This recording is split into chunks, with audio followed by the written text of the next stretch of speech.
welcome all to our YouTube channel Akansha Rathi and Associates. In this video, we are going to discuss about the process of conversion of private limited company to public limited company.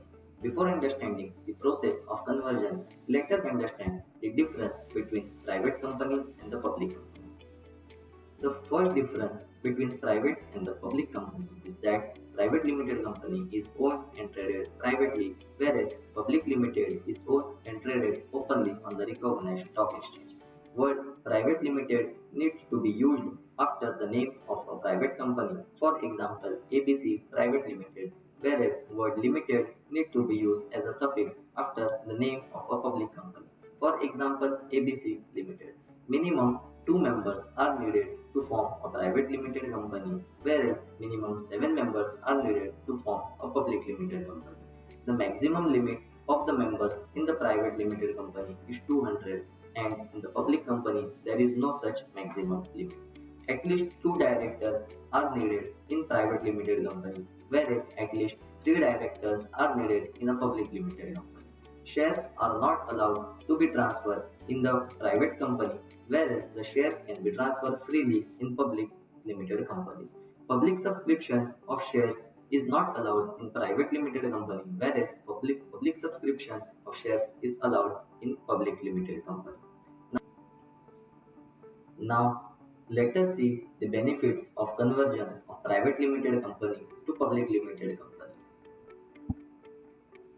So, first is a public company can issue share to public to raise investments. Second, a public company can list its shares on recognized stock exchange. It means that more people will get information about its function, thereby increasing the brand recognition.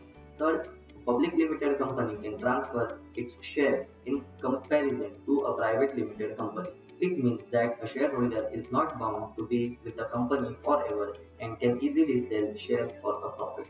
Fourth, a company can accept deposit from the public under Section 76 of the Companies Act 2013. Now let us see the procedure of conversion from private company to public company. The first step is the board of directors of private limited company needs to send a notice for holding the board meeting.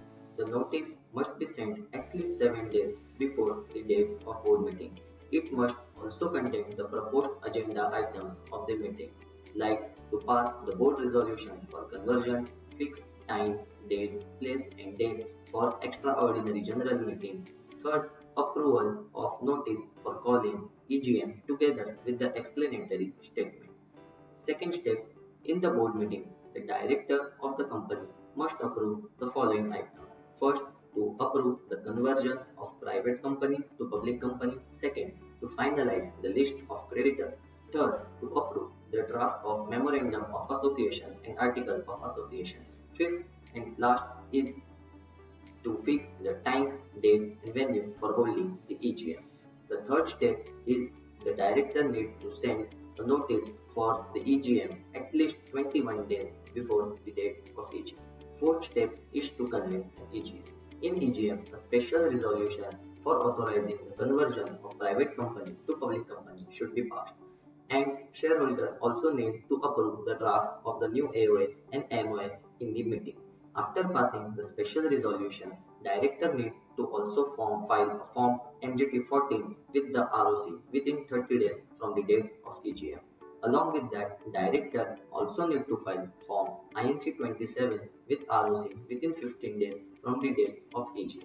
Further, the registrar of company, that is ROC, needs to approve the form filed if he is satisfied that the private company fulfills all the requirements.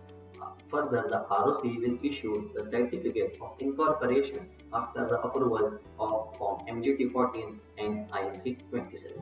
If any private company is willing to change its status from private to public, it needs to comply with all the steps which we have discussed just now. Now let us move ahead and see what are the post-conversion steps. Post-conversion requirements. The first requirement of the company, that is, company needs to update all their stationery and business letterhead with the new name of the company. Second, it should also update the account details of the company, and company shall intimate all the authorities about the change. Third step is the company need to increase the number of directors to minimum of 3 directors. Fourth step is to print the copy of new memorandum of association and article of association have to be made at earliest. Now let us discuss some points about post-issue compliances. What will be the effective date of conversion? The company becomes public from the date of passing special resolution, but the change in its name by deleting the word private becomes effective only on the issue of fresh certificate of incorporation by registrar of companies. For example, a company has passed its special resolution on 1st April and the certificate of incorporation is issued on 15th April by ROC. So, the status of the company from private to public will be effective from 1st April and the change in the name of company, that is deletion of the word private from the name of company, will be effective from 15th April, that is the date of certificate of incorporation. There will be also change in the company identification number, that is seen after the conversion.